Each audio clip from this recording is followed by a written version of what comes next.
Salut chers élèves, j'espère que vous allez bien. Alors je vous retrouve maintenant pour une dernière vidéo sur la série des vidéos du chapitre probabilité. Ça n'a pas été facile parce qu'on en a fait beaucoup de vidéos. Bon, c'était nécessaire parce qu'il y avait beaucoup à comprendre et nous savons déjà que c'est un chapitre généralement qui menace beaucoup de personnes. Bon, c'est pas grave si on a été si long. Le plus important, c'est que chacun d'entre vous puisse bien comprendre chaque notion afin de mieux se comporter lors des évaluations. Donc, nous avons dans notre vidéo, dans le cadre de cette vidéo, on va donc s'attarder principalement sur une variable aléatoire particulière, la loi binomiale. Alors, première chose qu'on va faire, c'est de définir tous les critères qui caractérisent la loi binomiale. La loi binomiale, déjà, ce qu'il faut savoir, c'est que c'est une variable aléatoire. Donc, elle a ses critères qui ressortent toujours avant de pouvoir la qualifier. Elle a ses critères qui ressortent. Il est donc question pour vous, quand vous voyez une activité, de pouvoir identifier ces critères-là et afin de pouvoir, à la suite, répondre de façon efficace aux questions qui seront posées. Donc, avant de pouvoir entamer, donc, disons, laissons d'abord l'activité. Commençons par présenter les critères d'une loi binomiale. Donc, premier critère, c'est que une loi binomiale, ça s'appuie d'abord sur ce qu'on appelle une épreuve de Bernoulli. Ça s'appuie sur une épreuve de Bernoulli. Alors, c'est quoi une épreuve de Bernoulli? Une épreuve de Bernoulli, en fait, c'est une expérience aléatoire qui a exactement deux résultats possibles. Le succès et l'échec. En fait, vous avez donc votre expérience aléatoire, il n'y a que deux événements, l'un et son contraire. Alors, comment j'identifie ce que je vais appeler succès? Eh bien, c'est que dans votre expérience de Bernoulli, il y a toujours un des événements dont on a donné sa probabilité. Et c'est cet événement dont vous connaissez sa probabilité qu'on appelle succès. Donc, P, d'où paramètres N et P. P étant la probabilité de l'événement succès. Probabilité du succès est donnée.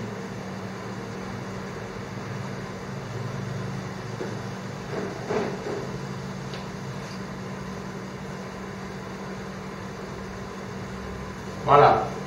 Donc, quand vous connaissez donc la probabilité du succès, les deux événements étant complémentaires, la probabilité de l'échec, P de l'échec, c'est donc 1 moins P.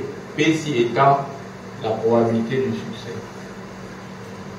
Donc, autre chose qui me permet de caractériser qu'on est face à une loi binomiale, c'est que l'expérience de Bernoulli, que je vais appeler E, je l'appelle E, est répétée plusieurs fois. E est répétée N fois. N fois. N étant l'un des paramètres de la loi binomiale qui est défini là. Donc N là représente le nombre de fois qu'on a répété l'épreuve de Bernoulli. P représente la probabilité du succès. Maintenant, quand ces critères sont bien définis, X qui va suivre la loi binomiale, il représente quoi?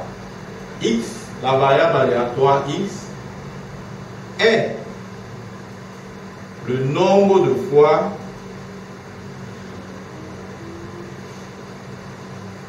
que le succès est réalisé au cours de N épreuves.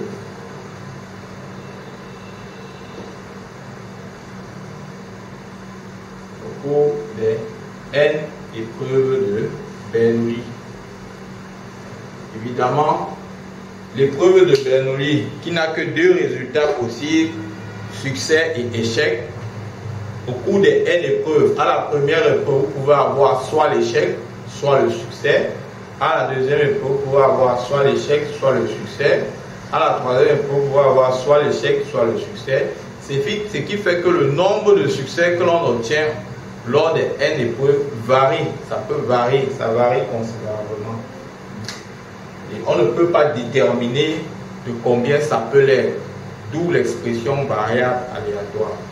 Maintenant, quand on a déterminé, on a défini X, ce X là donc suit ce qu'on appelle la loi binomiale de paramètres N, N étant le nombre de fois qu'on a répété l'épreuve de Bernoulli, et P étant la probabilité de l'événement succès.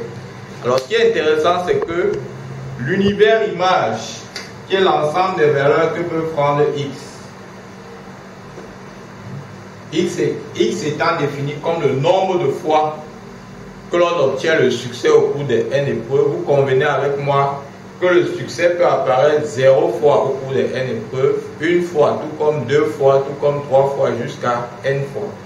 Donc, grand X oméga, c'est donc 0, 1, 2, 3, jusqu'à N. 0 pour dire qu'on a 0 succès au cours des N épreuves, 1 pour dire qu'on a 1 succès au cours des N épreuves, et ainsi de suite. Et donc, P de X, pour tout cas qui va appartenir à l'univers image, c'est-à-dire pour toutes les valeurs de l'univers image, la probabilité pour que grand X soit égal à K est donnée par la formule écrite en noir.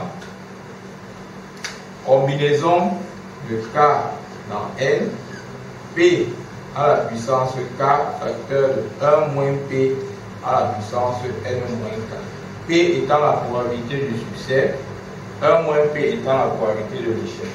Voilà donc la formule qui nous permet de calculer tous les éléments de l'univers image, soit de déterminer la loi de probabilité d'une loi binomiale. Donc, appliquons donc ça dans le cadre de notre activité. On nous dit on lance 5 fois de suite un dé cubique parfait dont les faces sont numérotées de 1 à 6. Chaque face ayant la même probabilité d'apparition.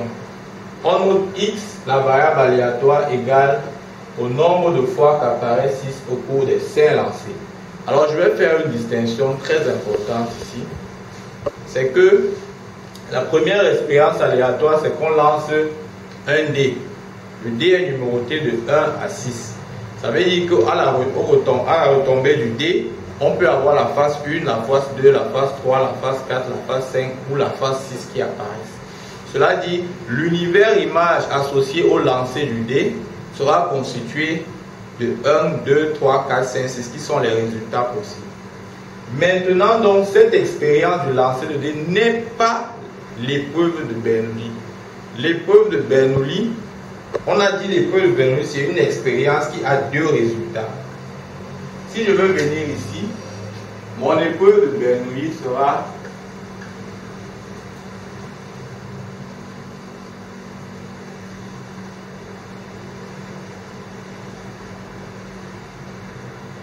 le lancer. Lancer de dé.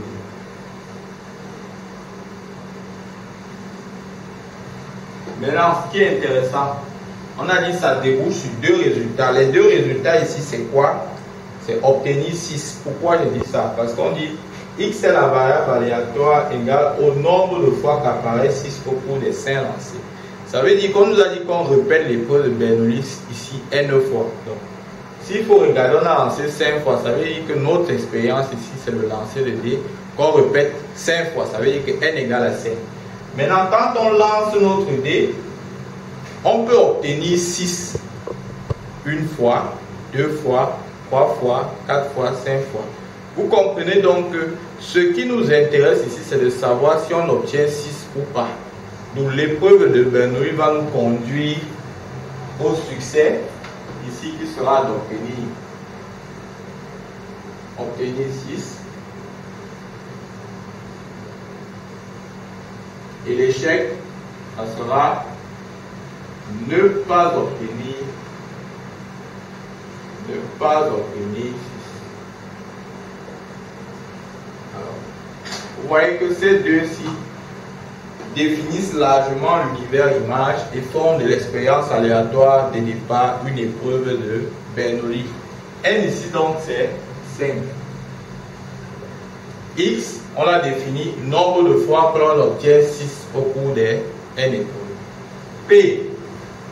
P donc va correspondre à la probabilité d'obtenir un 6, d'obtenir 6 qui est P de 6. Et on nous a dit dans l'énoncé que chaque face a la même probabilité d'apparition. Et si on prend de façon proportionnelle, on verra que P c'est 1/6 puisqu'il y a 6 faces. Donc on connaît la probabilité de l'événement succès. Question, quelle est la probabilité d'obtenir 2 fois 6 au cours d'une épreuve? Donc x ici, variable nombre de fois que l'on obtient 6 au cours d'une épreuve. X oméga donc sera de 0, 1 jusqu'à 6. P de x égale à 2 va donc correspondre à la probabilité pour qu'on obtient 2 fois 6 au cours d'une épreuve. Et pour calculer P de x égale à 2, on va se servir de cette relation en remplaçant n par 5, k par 2. Donc P de x égale à 2 sera donc combinaison de 2 dans 5, facteur de 1/6 à la puissance 2, facteur de 1 moins 1/6 à la puissance 5 moins 2 qui donne 3. C'est-à-dire combinaison de 2 dans 5 fois 1 sur 36, facteur de 5 sur 6 au cube. Le reste, vous calculez avec la calculatrice et vous obtenez le résultat. Voilà donc, chers élèves, ce que j'avais à vous montrer. Dans le cadre de la loi binomiale, j'ai été suffisamment clair, lent et précis sur la manière, sur les explications d'une part et sur la résolution de l'activité d'autre part pour que vous puissiez bien cerner de quoi il s'agit. Je vous remercie grandement pour l'écoute et je vous dis à très bientôt pour un prochain chapitre.